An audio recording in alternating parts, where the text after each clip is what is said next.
Masya Allah, inilah bagian tubuh Nabi Muhammad yang masih bisa kita lihat hingga saat ini.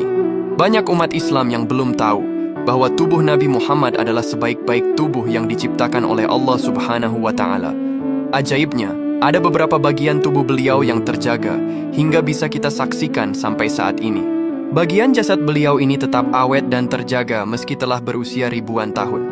Ada beberapa tempat yang diketahui menyimpan bagian tubuh mulia Nabi Muhammad. Bagian tubuh yang pertama yaitu gigi mulia Nabi Muhammad. Di Museum Topkapi Turki, salah satu koleksi yang tidak akan pernah dijumpai di tempat lain adalah tubuh peninggalan Rasulullah. Peninggalan yang sangat berharga ini adalah gigi Rasulullah yang pernah tanggal ketika peperangan. Gigi inilah yang dahulu disimpan sahabat Nabi dan diwariskan dari generasi ke generasi. Gigi ini dahulu telah menemani dakwah Nabi Muhammad, menjadi saksi kejujuran ucapan Nabi Muhammad, dan menjadi saksi Nabi dalam menyebarkan kalam dan perintah Allah kepada umat manusia. Adapun bagian tubuh yang kedua, yaitu rambut Nabi Muhammad. Rambut ini adalah rambut yang senantiasa melindungi kepala mulia Nabi Muhammad. Dahulu, Nabi Muhammad memiliki rambut berwarna hitam pekat, teksturnya tidak lurus dan tidak pula keriting. Rambut Nabi Muhammad juga tebal dan lebat. Rambut Nabi Muhammad mencapai pertengahan kedua telinganya. Menurut riwayat, Nabi Muhammad memiliki dua tukang cukur, yaitu Kharish bin Umayyah dan Muammar bin Abdullah. Kharish pernah mencukur Nabi Muhammad saat di Hudaybiyah, sedangkan Muammar pernah mencukur Nabi Muhammad saat Haji Wada. Saking menyukai sosok Nabi Muhammad, ada beberapa sahabat beliau yang menyimpan potongan rambut Nabi Muhammad. Di antara tempat yang menyimpan potongan rambut Nabi Muhammad adalah Museum Topkapi Turki. Adapun bagian tubuh yang ketiga, yaitu janggut Nabi Muhammad.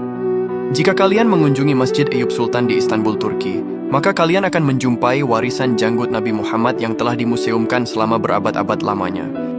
Pengunjung bisa melihat janggut Rasulullah yang diletakkan di dalam sebuah etalase kaca eksklusif. Meskipun hanya beberapa helai saja, janggut ini diyakini sebagai janggut asli dari Rasulullah Shallallahu Alaihi Wasallam. Dahulu janggut Nabi Muhammad digambarkan sebagai rambut hitam, tebal dan lebat yang menutupi sebagian besar dagunya dan menjadikannya terlihat rapi dan teratur. Meskipun lebat, uban yang ada pada janggut beliau sangat sedikit, bahkan tak lebih dari 20 helai hingga akhir hayatnya. Ciri fisik ini mencerminkan kewibawaan dan keanggunan yang sering diingat oleh para sahabat. Selain bagian tubuh, ada beberapa benda peninggalan Nabi Muhammad yang pernah bersentuhan langsung dengan tubuh mulia Nabi Muhammad. Yang pertama, yaitu imamah atau sorban Nabi. Sorban atau imamah Nabi Muhammad ini tersimpan rapi di Istana Topkapi, Istanbul, Turki. Sorban ini tersimpan di dalam ruangan khusus yang disebut Ruang Relik Suci atau Chamber of the Holy Relics. Sorban hijau ini merupakan salah satu peninggalan Nabi yang sangat berharga dan sering digunakan oleh beliau selama hidupnya. Sorban Nabi Muhammad ini berwarna hijau dan merupakan warna favorit beliau. Yang kedua yaitu terompah atau sandal Nabi Muhammad. Terompah atau sandal Nabi Muhammad adalah simbol kesederhanaan dan kerendahan hati beliau. Sandal ini dipercaya terbuat dari kulit dengan 2 tali, menggambarkan gaya hidup sederhana Nabi Muhammad. Meskipun bentuknya sederhana, terompah ini menjadi sangat mulia karena bersentuhan dengan kaki Nabi dan bahkan dikaitkan dengan peristiwa Isra Mi'raj karena digunakan dalam perjalanan spiritual agung tersebut. Adapun yang ketiga, yaitu surat Nabi Muhammad. Semasa hidupnya, Nabi Muhammad cukup sering menuliskan surat. Mulai dari surat yang ditujukan kepada para raja, hingga surat yang beliau tulis untuk rakyat.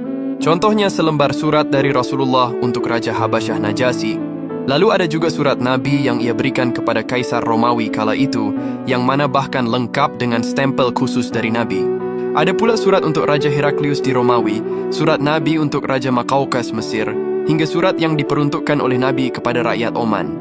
Adapun yang keempat, yaitu saif atau pedang Nabi. Benda ini adalah senjata yang sering digunakan oleh Nabi Muhammad ketika melawan para musuhnya di beberapa tempat. Yang paling populer yaitu pedang Al-Ma'thur, pedang yang dimiliki beliau sebelum menerima wahyu pertama di Mekah. Pedang ini merupakan pedang peninggalan dari ayah beliau. Dengan panjang sekitar 100 cm, pegangannya terbuat dari emas dan berbentuk 2 kepala ular. Keberadaan pedang ini ada di Museum Topkapi di Istanbul. Masya Allah, semoga kita semua bisa mencontoh akhlak Nabi Muhammad dan mendapatkan syafaatnya di akhirat kelak. Amin.